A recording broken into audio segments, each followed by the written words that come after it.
Հոսանքազրկումները հաճախակյացել են, նաև հովհարային ջրանջատումներ են լինելու։ Ջրային տնտեսության կոմիտեի նախագահն էլ ասաց, որ ջրանջատումներն անխուսափելի են։ Ինչ է լինելու հատկապես մարզաբնակ քաղաքացու վիճակը, եթե Փաշինյանը վերընտրվի։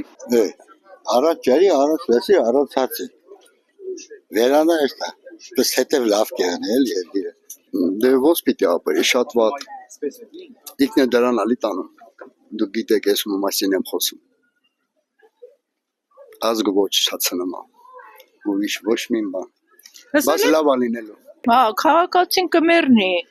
ոնց ապրի, հետ հնարավոր չէ։ Էլ Նիկոլ Փաշինյանին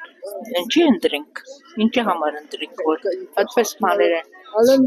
որոշում։ Հարստական մարդկանց կսաբան են, ով ապրավ, ով չէ։ Պետք է Փաշինյանին հարցնել, չնայած չեմ ուզում ազգանունով դիմեմ։ Պետք է իրենց հարցնել։ Ապրել են, իսկ հիմա վախեցնելով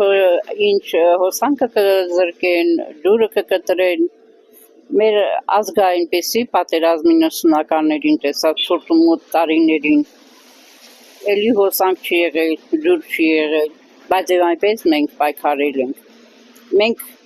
մեջքին գնող չենք, ծնկաչոք անող չենք։